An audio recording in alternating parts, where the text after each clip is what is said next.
बेहतर से बेहतर की तलाश करो, मिल जाए नदी तो समंदर की तलाश करो। बेहतर से बेहतर की तलाश करो, मिल जाए नदी तो समंदर की तलाश करो। टूट जाता है शीशा पत्थर की चोट से, टूट जाए पत्थर ऐसा शीशा तलाश करो। स्वागत है आपका आपके YouTube channel Edmerit by Sonu sir में। प्रिय विद्यार्थियों, आप सभी जैसे जानते हैं कि मैट्रिक वार्षिक परीक्षा 2025 का कार्यक्रम आया हुआ है और इस कार्यक्रम के अनुसार 17 फरवरी को आपका फर्स्ट पेपर यानी कि मातृभाषा हिंदी का है।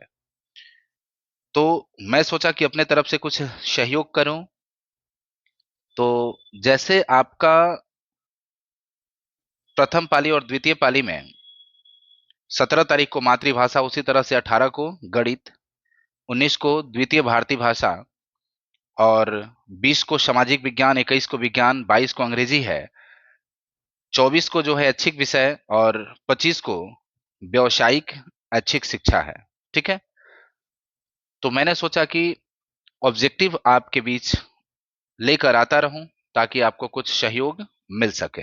इसको ध्यान में रखते हुए मैंने पहले मातृभाषा यानी कि हिंदी के ऑब्जेक्टिव को लेकर आया हूं, जिसमें क्रमागत क्रमागत तीन चैप्टर एक साथ लेकर आया हूं। फिर दूसरा वीडियो में तीन, तीसरा में भी तीन, ऐसे प्रत्येक में तीन तीन चैप्टर का वीडियो लेकर आता रहूंगा। आप बने रहेंगे। चलिए प्रारंभ करते हैं हम लोग अपने पहले प्रश्न से। देखिए, श्रम विभाजन और जाति प्रथा। सभी लोग जानते हैं श्रम विभाजन और जाति प्रथा।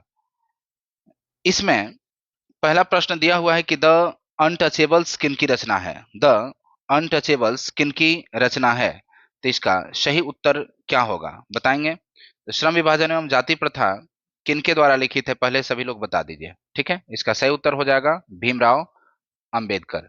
दूसरा क्वेश्चन है, किसे बाबा साहब के नाम से पुकारा जाता है। किसे बाबा साहब के नाम से पुकारा जाता है, इसका सही उत्तर हो जाएगा भीमराव अंबेडकर। नेक्स्ट है, बुद्धिज्म एंड कम्युनिज्म किनकी रचना है। बुद्धिज्म एवं कम्युनिज्म किनकी रचना है, इसका सही उत्तर हो जाएगा भीमराव अंबेडकर। थोड़ा सा ध्यान रखेंगे, हु आर सुद्राज किनकी रचना है। हु आर सुद्राज किनकी रचना है, इसका सही उत्तर हो जाएगा भीमराव अंबेडकर। देख रहे हैं ना, यानी कि यह जो चैप्टर है श्रम विभाजन एवं जाति प्रथा भीमराव अंबेडकर के द्वारा ही लिखित है। ठीक है। नेक्स्ट क्वेश्चन है कि मानव मुक्ति के पुरोधा किसे कहा जाता है। किसे कहा गया है, मानव मुक्ति का पुरोधा किसे कहा गया है, तो इसका सही उत्तर हो जाएगा भीमराव अंबेडकर। भीमराव अंबेडकर। नेक्स्ट है, भारत में जाति प्रथा का मुख्य कारण क्या है। भारत में जाति प्रथा का मुख्य कारण क्या है, इसका सही उत्तर हो जाएगा ऑप्शन नंबर ए, बेरोजगारी। नेक्स्ट, जाति प्रथा स्वाभाविक विभाजन नहीं है, क्यों। जाति प्रथा स्वाभाविक विभाजन नहीं है, क्यों, तो इसका सही उत्तर हो जाएगा ऑप्शन नंबर डी, रुचि पर आधारित नहीं होने के कारण। नेक्स्ट है, श्रम विभाजन और जाति प्रथा के लेखक कौन है। ऑप्शन है एक में है डॉक्टर राम मनोहर लोहिया, बाबा साहब भीमराव अम्बेडकर, महात्मा गांधी और डॉक्टर संपूर्णानंद। तो इसका सही उत्तर मैंने पहले ही बता चुका, भीमराव अंबेडकर। नेक्स्ट है, लेखक की दृष्टि में विडंबना की बात क्या है। लेखक की दृष्टि में विडंबना की बात क्या है। ऑप्शन देख लीजिए कि जातिवाद के पोषकों की कमी नहीं है, जातिवाद के पोषक नगण्य है, आर्थिक दृष्टि से जातिवाद उचित है और जातिवाद लोकतंत्र के विरुद्ध नहीं है। तो इसमें सबसे बेहतर ऑप्शन ऑप्शन नंबर ए है, यानी कि लेखक की दृष्टि में विडंबना की बात क्या है, तो जातिवाद के पोषकों की कमी नहीं है। नेक्स्ट है, लेखक की दृष्टि में आदर्श समाज कैसा होना चाहिए। लेखक की दृष्टि में आदर्श समाज कैसा होना चाहिए, तो इसका सही उत्तर हो जाएगा जिसमें स्वतंत्रता, समता और भ्रातृत्व का भाव हो। स्वतंत्रता हो, समता हो और भ्रातृत्व का भाव हो, भाईचारा के भाव हो।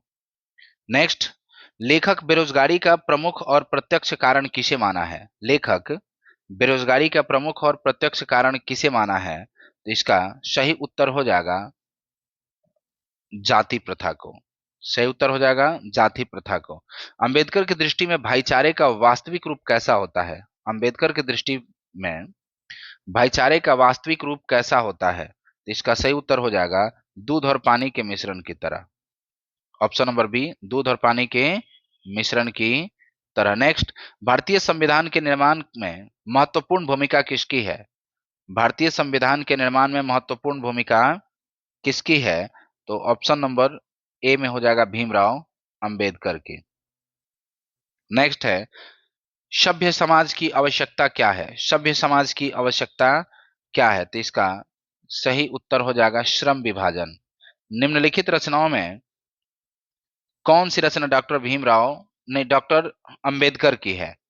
कौन सी रचना डॉक्टर अंबेडकर की है? तो इसका सही उत्तर हो जाएगा द कास्ट टेस्ट इंडिया, ये भी है। The untouchables who were they, ये भी है। हु आर सुधराज, ये भी है। यानी कि ऑप्शन में ऊपर तो आप लोग स्पष्ट रूप से देखे हैं। इस प्रकार आपका सही उत्तर क्या हो जाएगा? डी हो जाएगा, इनमें से सभी। नेक्स्ट हो जाएगा, आधुनिक सभ्य समाज श्रम विभाजन को आवश्यक क्यों मानता है? आधुनिक सभ्य समाज श्रम विभाजन को आवश्यक क्यों मानता है? तो इसका सही उत्तर हो जाएगा कार्य कुशलता के लिए। चैप्टर को पढ़ेंगे तो ये स्पष्ट हो जाएंगे, जो लोग पढ़े हैं उनको तो खैर कुछ कहना ही नहीं है। श्रम विभाजन और जाति प्रथा पाठ बाबा साहेब के किस भाषण का संपादित अंश है? थोड़ा सा ध्यान देंगे, यहाँ भाषण के बारे में चर्चा किया गया है कि श्रम विभाजन और जाति प्रथा बाबा साहब के किस भाषण का संपादित अंश है? ठीक है, तो इसका सही उत्तर हो जाएगा annihilation of caste. Annihilation of caste. Next question, प्राथमिक शिक्षा प्राप्त करने के बाद अंबेडकर उच्चतर शिक्षा प्राप्त करने के लिए कहाँ गए थे? प्राथमिक शिक्षा प्राप्त करने के बाद अंबेडकर उच्चतर शिक्षा प्राप्त करने के लिए कहाँ गए थे? इटली गए थे, दक्षिण अफ्रीका गए थे, न्यूयॉर्क गए थे या दक्षिण कोरिया गए थे? तो इसका सही उत्तर हो जाएगा न्यूयॉर्क। नेक्स्ट, अंबेडकर के चिंतन व रचनात्मकता के लिए प्रेरक व्यक्ति कौन है? अंबेडकर के चिंतन व रचनात्मकता के लिए प्रेरक व्यक्ति कौन थे? इसका सही उत्तर हो जाएगा बुद्ध भी थे, कबीर भी थे, ज्योतिबा फूले भी, यानी कि इनमें से सभी सही। ऑप्शन नंबर डी सही उत्तर हो जाएगा। नेक्स्ट, जाति प्रथा नहीं जाति पाति तोरक मंडल, जाति पाति तोरक मंडल भाषण लाहौर में कब हुआ था? तो इसका सही उत्तर हो जाएगा 1936 ईस्वी में। 1936 ईस्वी में। देखिए, जाति पाति तोरक मंडल के भाषण माने इसके खातिर ही भीमराव अंबेडकर ने क्या है, इसको भाषण के रूप में लिखे हुए थे, लेकिन ये वहां पे भाषण नहीं दिया गया, जिस कारण से ये क्या बन गया? तो निबंध बन गया है। ठीक है, ये क्या बन गया? निबंध बन गया। तो अब ऑप्शन दिया है कि श्रम विभाजन और जाति प्रथा क्या है। तो आप तो समझ रहे हैं कि ये पहले क्या बनाया गया था? भाषण ही बनाया गया था। कहाँ देने के लिए जी? तो जाति पाति तोरक मंडल के माध्यम से लाहौर में सन 1936 ईस्वी में भाषण के रूप में भाषण देने के लिए इसे बनाया गया था, लिखा गया था अंबेडकर साहब के द्वारा। लेकिन वहां पे ये भाषण नहीं दे पाए और बाद में आकर के इसे कुछ एडिट करके और क्या बना दिए, छपवा दिए। तो ये क्या बन गया जी? आपका निबंध बन गया। ठीक है, तो पूछा जाए कि श्रम विभाजन और जाति प्रथा क्या है, तो पहले तो क्या था? भाषण था, लेकिन बाद में क्या बन गया? निबंध बन गया। तो इसका सही उत्तर क्या हो जाएगा? निबंध हो जाएगा। ठीक है, नेक्स्ट क्वेश्चन है, अंबेडकर के भाषण एनिहिलेशन ऑफ कास्ट को किसने हिंदी में रूपांतरित किया? एनिहिलेशन ऑफ कास्ट को किसने हिंदी में रूपांतरित किया? तो ललई सिंह यादव। क्या किया था जी? ललई सिंह यादव। अंबेडकर का जन्म किस परिवार में हुआ था? अंबेडकर का जन्म किस परिवार में हुआ था? तो इसका सही उत्तर हो जाएगा दलित परिवार में। Option number c. लेखक को इस युग में कहां पर विडंबना दिखाई दिया? लेखक को इस युग में कहां पर विडंबना दिखाई दिया? तो इसका सही उत्तर हो जाएगा जातिवाद में। नेक्स्ट, डॉक्टर अंबेडकर की माता का नाम क्या था? डॉक्टर अंबेडकर के माता का नाम क्या था? इसका सही उत्तर हो जाएगा भीमाबाई। सही उत्तर क्या हो जाएगा जी? भीमाबाई। डॉक्टर अंबेडकर ने पीएचडी की उपाधि कब धारण की? डॉक्टर अंबेडकर पीएचडी की उपाधि कब धारण की? सन 1916 ईस्वी में। सही उत्तर क्या हो जाएगा जी? सन 1916 ईस्वी में। नेक्स्ट क्वेश्चन है the caste in India their mechanism किनकी रचना है? तो अभी कुछ देर पहले भी हम लोग चर्चा किए हुए थे। एक क्वेश्चन था कि इनमें कौन कौन से रचना भीमराव अंबेडकर के द्वारा लिखित है ना? तो इनमें से सभी ऑप्शन था, उस इनमें से सभी ऑप्शन में ये भी टाइटल जो है देखने को मिला, अर्थात कुल मिलाकर सही उत्तर क्या हो जाएगा? भीमराव अंबेडकर। आदर्श समाज स्वतंत्रता, समानता, भ्रातृत्व पर आधारित होता है। आदर्श समाज स्वतंत्रता, समानता, भ्रातृत्व पर आधारित होता है, ये किसने कहा था? तो इसका सही उत्तर हो जाएगा भीमराव अंबेडकर ने। डैश पेशे का दोषपूर्ण पूर्व निर्धारण करती है। डैश पेशे का दोषपूर्ण पूर्व निर्धारण करती है। श्रम विभाजन, जाति प्रथा, प्रत्यक्ष लोकतंत्र। तो इसका सही उत्तर हो जाएगा जाति प्रथा। जैसे मान लीजिए कि कहा जाता है ना कि कार्य के अनुसार जाति को बांट दिया गया था कि इस जाति के हैं तो ये कार्य करेंगे, इस जाति के हैं तो ये कार्य करेंगे, है ना? तो यहाँ देखा जाता है कि डैश पेशे का दोषपूर्ण पूर्व निर्धारित करती है, तो ये जाति प्रथा। क्या है जी? जाति प्रथा। जाति प्रथा भारत में बेरोजगारी का एक डैश कारण बनी हुई है। ठीक है, तो इसका सही उत्तर हो जाएगा प्रत्यक्ष और प्रमुख, यानी कि ए एंड बी दोनों बिल्कुल सही है, तो ऑप्शन नंबर सी आपका सही उत्तर हो जाएगा। मूक नायक क्या है? मूक नायक क्या है? तो मूक नायक जो है एक पत्रिका है ना? डॉक्टर भीमराव अंबेडकर की मृत्यु कब और कहां हुई थी? डॉक्टर भीमराव अंबेडकर की मृत्यु कब और कहां हुई थी? तो इसका सही उत्तर हो जाएगा 1956 दिल्ली में। चलिए आप लोग कमेंट करके बताएंगे मृत्यु का कारण क्या था। नेक्स्ट, डॉक्टर भीमराव अंबेडकर का जन्म कब हुआ था? डॉक्टर भीमराव अंबेडकर का जन्म कब हुआ था? तो इसका सही उत्तर हो जाएगा 14 अप्रैल 1891। ठीक है, नेक्स्ट, डॉक्टर भीमराव अंबेडकर उल्टा ये कर दिया, जन्म डॉक्टर भीमराव अंबेडकर का जन्म कब हुआ था? बिल्कुल सही है,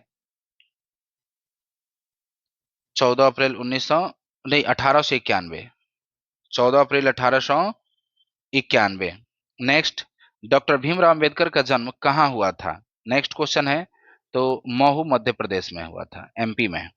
ठीक है, नेक्स्ट, डॉक्टर भीमराव अंबेडकर ने किस पत्रिका का संपादन किया था? तो इसका सही उत्तर हो जाएगा बहिष्कृत भारत। किस पत्रिका का संपादन किए थे जी?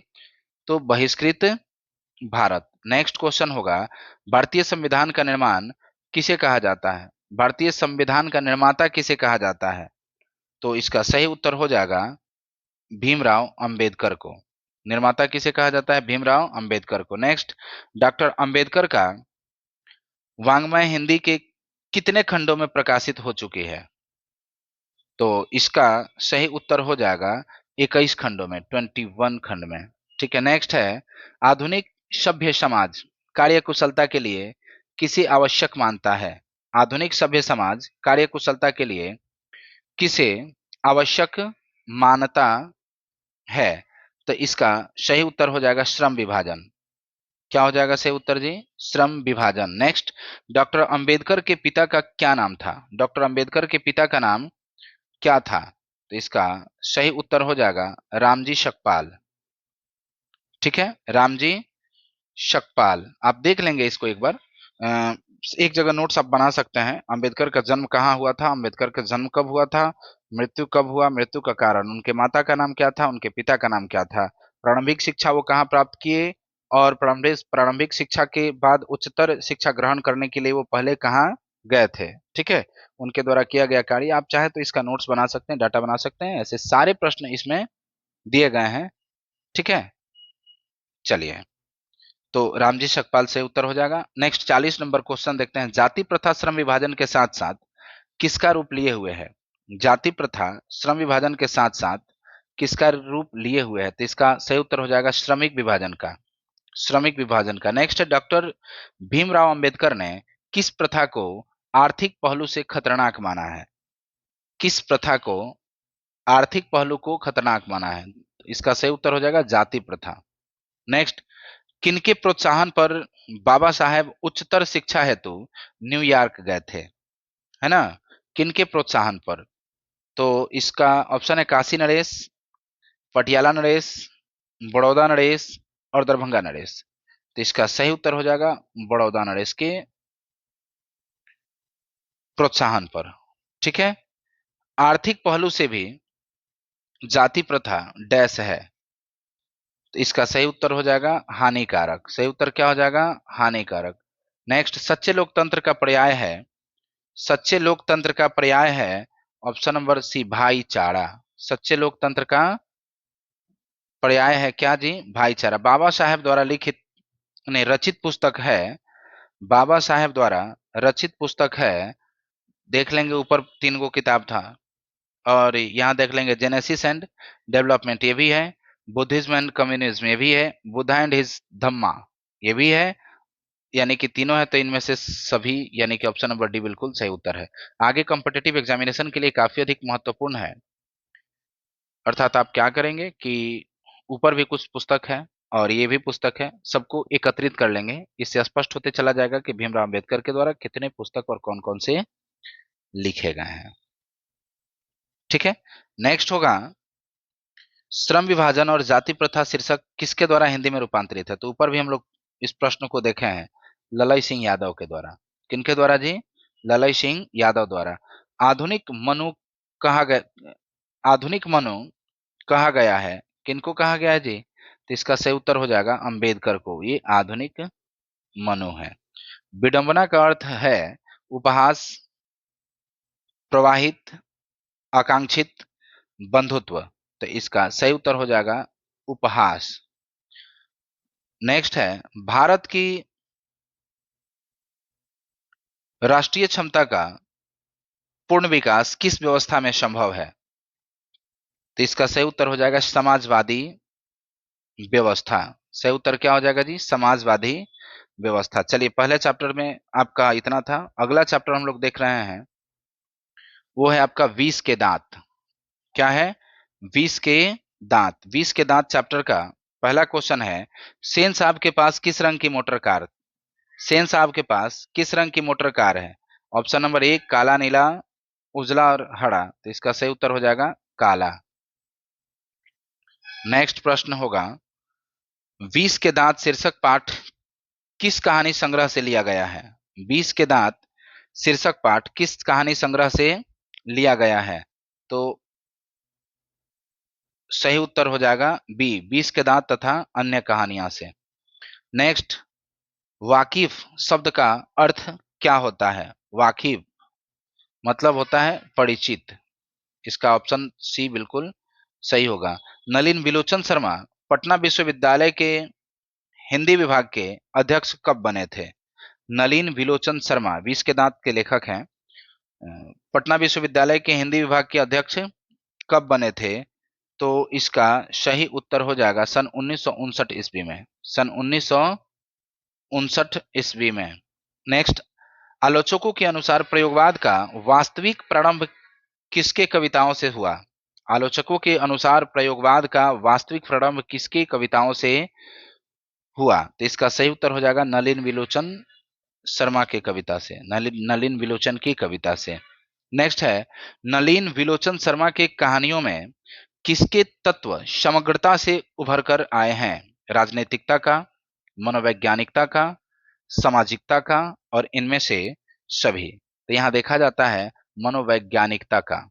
सही उत्तर ऑप्शन नंबर बी होगा। 20 के दांत कहानी किस वर्ग के अंतर्विरोधों का उजागर करती है? किस वर्ग के अंतर्विरोधों का उजागर करती है? तो मिडिल क्लास, मध्यम वर्ग के। खोखा खोखी किस भाषा का शब्द है? खोखा खोखी किस भाषा का शब्द है? तो इसका ऑप्शन नंबर सी हो जाएगा बंगला का। ऑप्शन नंबर सी हो जाएगा बंगला का। सेन साहब की कितने लड़कियां थी? तो सेन साहब की 5 लड़कियां थी। सेन साहब की कितनी लड़कियां थी जी? 5 लड़कियां थी। सोफर शब्द का अर्थ क्या होता है? सोफर शब्द का अर्थ क्या होता है? सोफर का शाब्दिक अर्थ क्या होता है? ड्राइवर। नेक्स्ट, ऐसे ही लड़के आगे चलकर गुंडे चोर डाकू बनते हैं। और यह पंक्ति कहानी के किस पात्र ने कही है? ऐसे ही लड़के आगे चलकर चोर डाकू बनते हैं। यह पंक्ति कहानी के किस पात्र ने कही है? तो इसका सही उत्तर हो जाएगा सेन साहब। सेन साहब इस बात को कहते हैं। नेक्स्ट, नलिन विलोचन शर्मा की मृत्यु कब हुई थी? नलिन विलोचन शर्मा की मृत्यु कब हुई थी? तो 12 सितंबर 1961, है ना। मदन अक्सर किसके हाथों से पिटता था? मदन अक्सर किसके हाथों से पिटता था? तो पिता के हाथों से। 20 के दांत शीर्षक कहानी के कहानीकार कौन है? 20 के दांत शीर्षक कहानी के कहानीकार कौन है? तो इसका सही उत्तर हो जाएगा नलिन विलोचन शर्मा। मैंने पहले ही बताया था ना। गिरधर लाल कौन है? गिरधर लाल कौन है? तो ये सही उत्तर हो जाएगा मदन के पिताजी। सेन साहब की पांचों लड़कियां कैसी थीं? सेन साहब की पांचों लड़कियां कैसी थीं? तो इसका सही उत्तर हो जाएगा सुशील। और ये देख लेंगे कब कब पूछा गया है। 2022 में पूछा गया है, 23 में भी पूछा गया है ना। सेन साहब अपने पुत्र यानी कि खोखा को बनाना चाहते थे क्या? बिजनेसमैन या इंजीनियर, वकील, प्रोफेसर या फिर डॉक्टर? क्या बनाना चाहते थे? तो ये बनाना चाहते थे बिजनेसमैन या फिर इंजीनियर। बिजनेसमैन या फिर इंजीनियर। नेक्स्ट, मदन की उम्र क्या थी? 5 वर्ष, 6 वर्ष, 5-6 साल, 7-8 साल, 3-4 साल और 9-10 साल। तो इसका सही उत्तर हो जाएगा 5-6 वर्ष। नेक्स्ट, कासू मदन के साथ किस खेल में शरीफ होना चाहता था? कासू मदन के साथ किस खेल में शरीफ होना चाहता था? तो इसका सही उत्तर हो जाएगा लट्टू के खेल में। लट्टू के खेल में। नेक्स्ट, मदन ने कासू के कितने दांत तोड़ डाले थे? मदन ने कासू के कितने दांत तोड़ डाले थे? इसका सही उत्तर हो जाएगा 2 दांत। गिरधर लाल किसकी फैक्ट्री में किरानी था? गिरधर लाल किसकी फैक्ट्री में किरानी था? तो सेन साहब की फैक्ट्री में। ऑप्शन नंबर डी बिल्कुल सही उत्तर है। सेन साहब के फैक्ट्री में किरानी था। सेन साहब किसके व्यंग से ऐंठ कर रह गए? सेन साहब किसके व्यंग से ऐंठ कर रह गए? तो इसका सही उत्तर हो जाएगा पत्रकार महोदय के व्यंग से। मदन किसका पुत्र था? मदन किसका पुत्र था? तो गिरधर लाल का। मदन किसका पुत्र था जी? तो गिरधर लाल का। नेक्स्ट, 20 के दांत पाठ की विद्या है निबंध, व्यक्ति चित्र, कविता या फिर कहानी? इसका सही उत्तर हो जाएगा, बार बार ऊपर से तो आप पढ़ ही रहे हैं, 20 के दांत कहानी, 20 के दांत कहानी, कहानी है। सेन साहब की कार की कीमत कितनी थी? सेन साहब के कार की कीमत कितनी थी? तो 7,500। कितनी थी? 7,500। नलिन विलोचन शर्मा का जन्म कब हुआ था?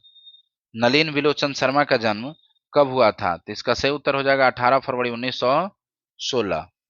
नलिन विलोचन शर्मा का जन्म कहाँ हुआ था? नलिन विलोचन शर्मा का जन्म कहाँ हुआ था?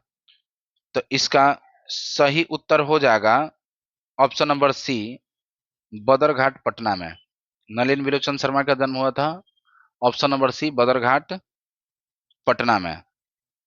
नेक्स्ट, नलिन विलोचन शर्मा के पिता का नाम क्या था? नलिन विलोचन शर्मा के पिता का नाम क्या था? तो इसका सही उत्तर हो जाएगा पंडित राम अवतार शर्मा। आप ये भी ध्यान रखेंगे, इनका भी आप चाहे तो आप नोट्स बना सकते हैं। नोट्स में ऊपर नलिन विलोचन शर्मा लिख करके उनके जन्म, मृत्यु, जन्म स्थान, माता का नाम, पिता का नाम, ये सारा चीज को आप एक जगह एकत्रित कर सकते हैं। इससे आप लघुत्तरीय और ऑब्जेक्टिव तथा कहानी में कुछ मुख्य बातों को लिखने के लिए अगर प्रश्न आए तो उसमें ये सारी चीजों को इंक्लूड करके आप लिख सकते हैं। आपके उत्तर का सुंदरता को बढ़ाया जा सकता है। नेक्स्ट क्वेश्चन होगा, नलिन विलोचन शर्मा के माता जी का क्या नाम था? तो ऑप्शन नंबर सी, रत्नावती देवी, रत्नावती शर्मा। ठीक है, पिता का नाम रामावतार शर्मा और माता का नाम रत्नावती शर्मा। नेक्स्ट, दृष्टिकोण किनकी रचना है? दृष्टिकोण किनकी रचना है? तो इसका सही उत्तर हो जाएगा नलिन विलोचन शर्मा का। नेक्स्ट, लड़कियां क्या है? कठपुतलियां है, किसे इस बात पर गर्व है? तो इसका सही उत्तर हो जाएगा माता पिता को। सही उत्तर हो जाएगा ऑप्शन नंबर डी, माता पिता को। नेक्स्ट, मोटर कार को किससे खतरा हो सकता था? तो खोखा से। मोटर कार को किससे खतरा हो सकता है? तो खोखा से। ठीक है। नेक्स्ट क्वेश्चन होगा, सेन साहब की आंखों का तारा है कार, खोखा, खोखी या सभी? तो इसका सही उत्तर हो जाएगा आंखों का तारा उनका खोखा था। नेक्स्ट, खोखा के दांत किसने तोड़े थे? खोखा के दांत मदन ने तोड़े थे। तो इसका सही उत्तर क्या हो जाएगा? Option number A.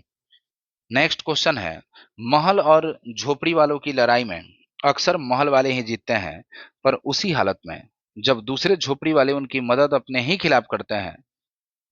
इस पाठ किस पाठ की यह पंक्ति है? तो आप तो समझ रहे हैं पूरी कहानी कहां से लिया गया है? विष के दांत से। ठीक है, तो इसका सही उत्तर क्या हो जाएगा? विष के दांत।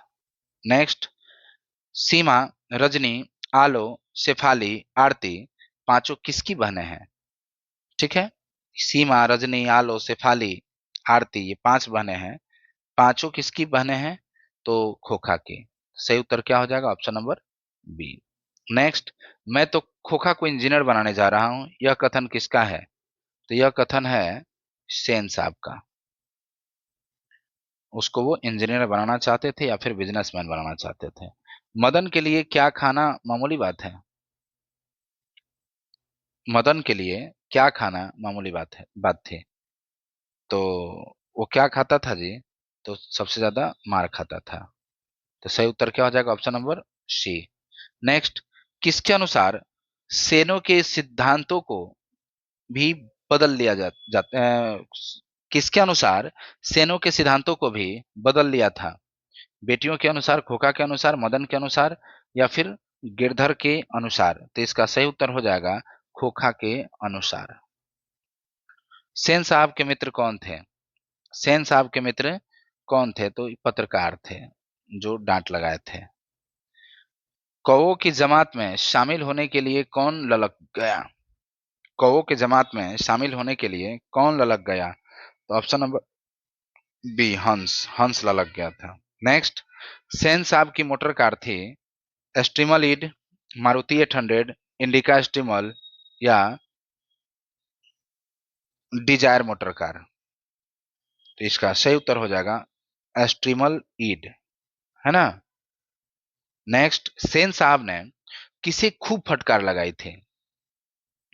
ऑप्शन नंबर ए में हो जाएगा गिरधारी लाल को, है ना।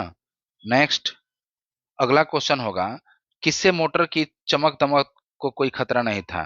खोखा से, मदन से, पड़ोस के बच्चे से या सेन साहब की पुत्रियों से? तो इसके चमक दमक पे कोई प्रभाव या खतरा नहीं था सेन साहब की पुत्रियों से। नेक्स्ट है, गिरधर लाल किस वर्ग का प्रतिनिधित्व करता था? तो ऑप्शन नंबर डी हो जाएगा निम्न वर्ग का, है ना, मध्य वर्ग का। नलिन विलोचन शर्मा कथ्य, शिल्प तथा भाषा इत्यादि स्तरों पर आग्रही थे। नलिन विलोचन शर्मा कथ्य, शिल्प तथा भाषा इत्यादि स्तरों पर आग्रही थे। प्राचीनता के, भक्ति के, नवीनता के या सामाजिकता के? इसका सही उत्तर हो जाएगा नवीनता के।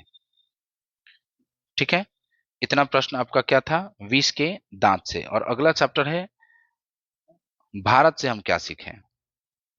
भारत से हम क्या सीखें? तो लैटिन कवि वर्जिल पर किसने एक बड़ी अच्छी कविता लिखी थी? तो इसका सही उत्तर हो जाएगा अंग्रेज कवि टेनिसन ने, है ना। नेक्स्ट है, टेनिसन किस भाषा के कवि थे? फ्रेंच, स्पेनिश, अंग्रेजी या मंदारी? तो अभी आपने देखा कि अंग्रेज कवि कौन थे? टेनिसन। तो अंग्रेज कवि थे तो भोजपुरी लिखेंगे नहीं, क्या लिखेंगे जी? अंग्रेजी लिखेंगे, बिल्कुल। ऑप्शन सी सही है। मैक्स मुलर का जन्म आधुनिक जर्मनी के किस नगर में हुआ था? मैक्स मुलर का जन्म आधुनिक जर्मनी के किस नगर में हुआ था? डेसाउ, हेस्ने, बवेरिया, जुरिन्थिया ने थुरिन्थिया, थुरिंगिया में, है ना। तो इसका अब क्वेश्चन एक बार फिर से देख लेंगे। मैक्स मुलर का जन्म आधुनिक जर्मनी के किस नगर में हुआ था? तो इसका सही उत्तर ऑप्शन नंबर ए हो जाएगा, डेशाउ। ठीक है, नेक्स्ट होगा, भारत किसकी भूमि है? पाश्चात्य संस्कृति की, ब्राह्मण या वैदिक धर्म की, लैटिन संस्कृति की, और सीरियाई संस्कृति की, है ना? भारत जो है किसकी भूमि है? पाश्चात्य संस्कृति की, ब्राह्मण या वैदिक धर्म की, लैटिन संस्कृति की, या फिर सीरियाई संस्कृति की। तो इतना ध्यान रखेंगे कि भारत जो है ऋषियों और कृषियों का देश है, लेकिन इस ऑप्शन के अनुसार सही उत्तर क्या लिखेंगे? ब्राह्मण या वैदिक धर्म की, ब्राह्मण या वैदिक धर्म की। ठीक है, नेक्स्ट क्वेश्चन होगा कि मेघदूत नामक पुस्तक का अनुवाद मैक्स मुलर ने किस भाषा में किया था? तो आप ये बता देंगे कि मैक्स मुलर जो थे, अच्छा, किस भाषा में किया था? ग्रीक भाषा, लैटिन भाषा, हिंदी भाषा या जर्मनी भाषा? तो सही उत्तर क्या हो जाएगा? ऑप्शन नंबर डी, यानी कि जर्मनी भाषा में किए थे। ठीक है, option number D. Max Muller को वेदांतियों का वेदांती किसने कहा था? मैक्स मुलर को वेदांतियों का वेदांती किसने कहा था? तो विवेकानंद जी ने कहा था, स्वामी विवेकानंद। ठीक है, नेक्स्ट, संस्कृत भाषा और यूरोपियन भाषा का तुलनात्मक व्याख्यान किसने दिया था? तो इसका सही उत्तर हो जाएगा मैक्स मुलर ने, है ना? मैक्स मुलर ने। नेक्स्ट, क्वेश्चन नंबर 8 है, महारानी विक्टोरिया ने नाइट की उपाधि प्रदान की मैक्स मुलर को, अमरकांत को, बिरजू महाराज को, और अशोक वाजपेयी को? महारानी विक्टोरिया ने नाइट की उपाधि प्रदान की किनको? मैक्स मुलर को, अमरकांत को, बिरजू महाराज को, या फिर अशोक वाजपेयी को? तो इसका सही उत्तर हो जाएगा मैक्स मुलर को। नेक्स्ट क्वेश्चन होगा, कठ और केन उपनिषद का अनुवाद मैक्स मुलर ने किया किस भाषा में किया था? तो ऑप्शन नंबर सी हो जाएगा, जर्मन में।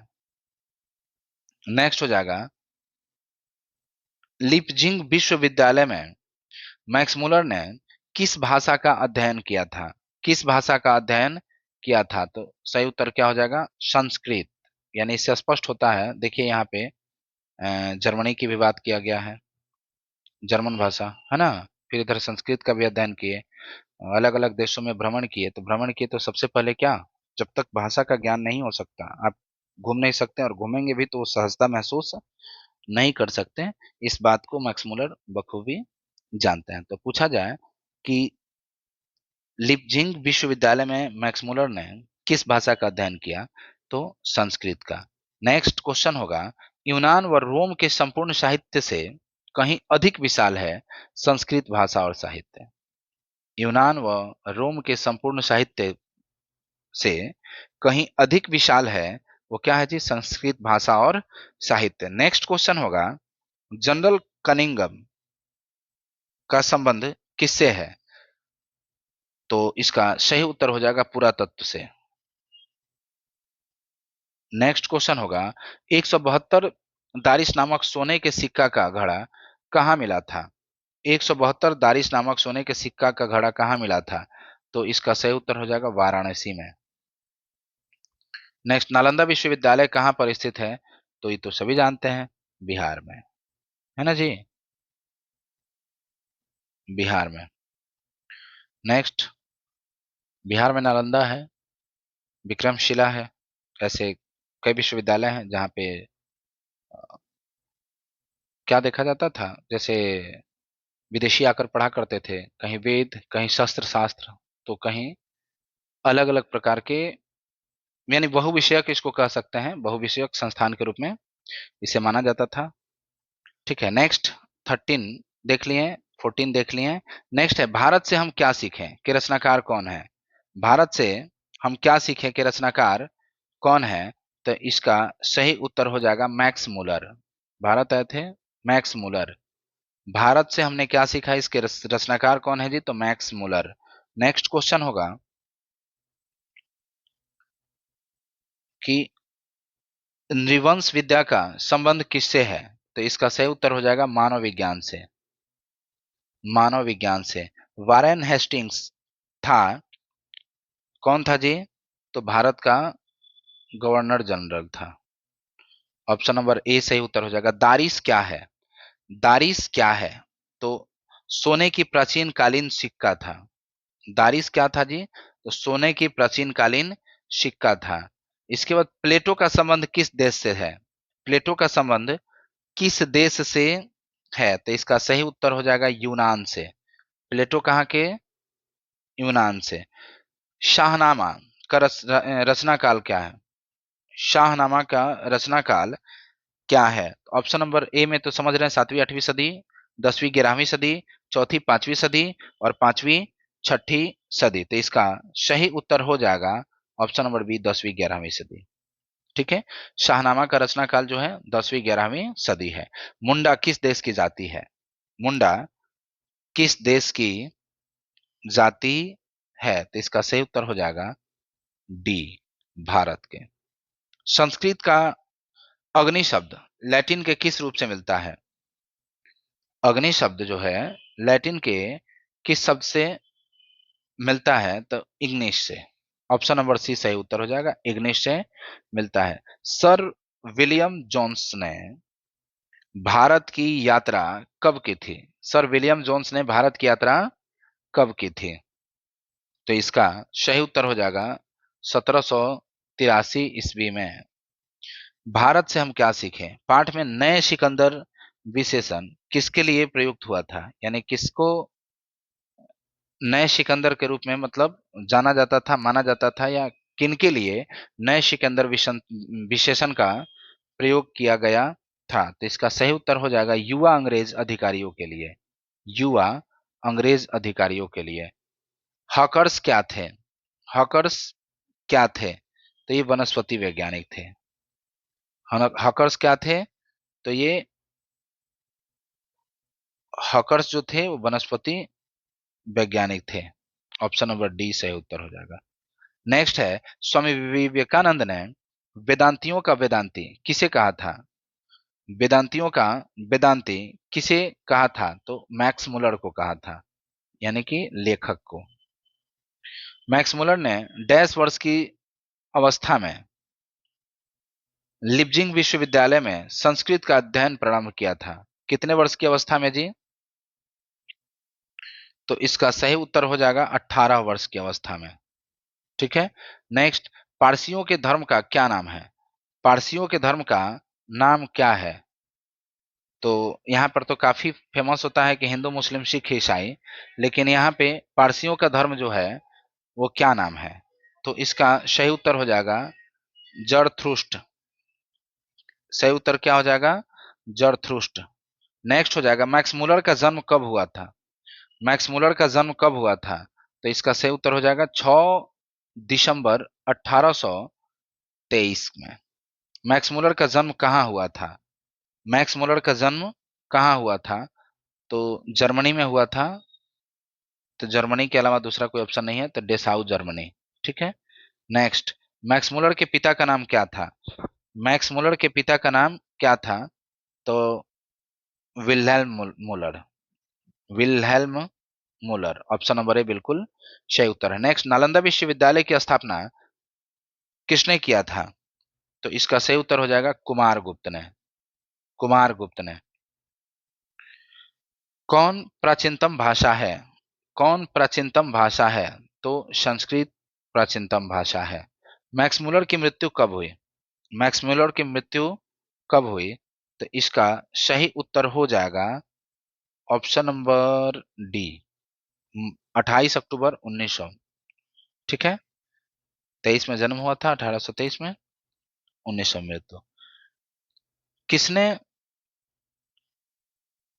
किसके अध्ययन क्षेत्र में भारत के कारण नवजीवन का संचार हो चुका है? किसके अध्ययन क्षेत्र में भारत के कारण नवजीवन का संचार हो चुका है? इसका सही उत्तर हो जाएगा नीति कथा। सही उत्तर क्या हो जाएगा जी? नीति कथा। नेक्स्ट, दारिस नामक सोने के सिक्के से भरा घड़ा किसे मिला हुआ था? ऑप्शन नंबर सी इसका सही उत्तर हो जाएगा वारेन हेस्टिंग को। नेक्स्ट, मेघदूत का जर्मन में अनुवाद किसने किया? मेघदूत का जर्मन में अनुवाद किसने किया था? तो ऑप्शन नंबर सी बिल्कुल सही उत्तर हो जाएगा, मैक्स मुलर ने। भारत से हम क्या सीखें? क्या है? निबंध है, कहानी है, भाषण है या व्यक्ति चित्र है? भारत से हम क्या सीखें? तो कह सकते हैं एक तरह का भाषण। ठीक है, मैक्स मुलर के अनुसार सच्चे भारत के दर्शन कहाँ हो सकते हैं? सच्चे भारत का दर्शन कहाँ हो सकता है? तो ग्रामीण क्षेत्र में, है ना, यानी ग्रामीण भारत में। भारत माता ग्राम वासिनी, ये भी चैप्टर आप एक बार देखेंगे। नेक्स्ट है, प्लेटो और कांट थे कौन? महान वीर थे, दार्शनिक थे, नाविक थे या फिर सैनिक थे? तो सभी लोग जानते थे कि प्लेटो जो है एक दार्शनिक है। जब हायर एजुकेशन पढ़ेंगे आप लोग तो प्लेटो का बहुत ज्यादा अध्ययन करना है ना। नेक्स्ट, हितोपदेश का जर्मन भाषा में अनुवाद किसने प्रकाशित करवाया? हितोपदेश का जर्मन भाषा में अनुवाद किसने प्रकाशित कराया? तो इसका सही उत्तर हो जाएगा मैक्स मुलर ने, गांधी बाबा नहीं, मैक्स मुलर ने। नेक्स्ट हो जाएगा, मैक्स मुलर ने कालिदास की किस पुस्तक का जर्मन भाषा में अनुवाद किया था? कालिदास के किस पुस्तक का जर्मन भाषा में अनुवाद किया था? तो इसका सही उत्तर हो जाएगा मेघदूत। मेघदूत के रचनाकार कौन है जी? तो कालिदास, ये भी ध्यान रखेंगे। दक्षिण भारत में द्रविड़ भारत परिवार की कौन सी भाषा अधिक प्राचीन है? दक्षिण भारत में द्रविड़ भाषा परिवार की कौन सी भाषा अधिक प्राचीन है? इसका सही उत्तर हो जाएगा तमिल। ऑप्शन नंबर ए बिल्कुल सही उत्तर है, Tamil. Next, option number D में है, पुरानी स्लावोनिक भाषा में चूहे को क्या कहते हैं? पुरानी स्लावोनिक भाषा में चूहे को क्या कहते हैं? माइस। चूहे को क्या कहते हैं जी? माइस। ठीक है, अच्छा इसका आंसर भी दे दिया है। मैक्स मुलर ने सर्वविद मैक्स मुलर ने सर्वविद संपदा और प्राकृतिक सौंदर्य से परिपूर्ण किस देश को माना है? सर्वविद से संपदा और सौंदर्य से परिपूर्ण किस देश को माना है? क्वेश्चन एक बार फिर से देखिए, मैक्स मुलर ने सर्वविद संपदा और प्राकृतिक सौंदर्य से संपूर्ण किस देश को माना है? तो इसका सही उत्तर हो जाएगा भारत। अर्थात भारत जो है मैक्स मुलर के अनुसार सर्वविद संपदा और प्राकृत से प्राकृत से प्राकृत सौंदर्य से परिपूर्ण है। ठीक है, नेक्स्ट क्वेश्चन, ज्ञानतव्य का क्या अर्थ है? ज्ञानतव्य का क्या अर्थ है? तो इसका सही उत्तर हो जाएगा जानने योग्य, नहीं ज्ञातव्य, सॉरी, ज्ञातव्य का क्या अर्थ है? तो इसका अर्थ होता है जानने योग्य। नेक्स्ट क्वेश्चन होगा, मैक्स मुलर कौन सी भाषा में बाल्यकाल में ही निपुण होकर कविता लिखने लगे थे? मैक्स मुलर जो है कौन सी भाषा में बाल्यकाल से ही निपुण होकर के कविता लिखने लगे थे? संस्कृत, लैटिन, अंग्रेजी या फिर अमेरिकन भाषा? तो लैटिन भाषा में, है ना, लिखने लगे थे। भारत को कैसे स्वप्नदर्शियों की आवश्यकता है? भारत को कैसे स्वप्नदर्शियों की आवश्यकता है? तो William Jones, sir William Jones इसका सही उत्तर हो जाएगा। नेक्स्ट और अंतिम प्रश्न है, मैक्स मुलर ने मानव सभ्यता का मूल स्रोत किसे माना? मैक्स मुलर ने मानव सभ्यता का मूल स्रोत किसे माना? तो इसका सही उत्तर हो जाएगा वैदिक तत्व ज्ञान को, वैदिक तत्व ज्ञान को। ठीक है, उम्मीद है अच्छा लगा होगा। आप एक बार देख लेंगे तो निश्चित रूप से आप आगे जो है अपने सारे प्रश्नों को हल कर पाएंगे। कारण कि बाहर से नहीं है, सारे के सारे प्रश्न आपके ही किताब से उठाए गए हैं। तो अब एक बार आप देखेंगे, रिवीजन हो जाएगा और पूर्ण रूप से आप अपना तैयारी अवश्य कर पाएंगे। Thank you.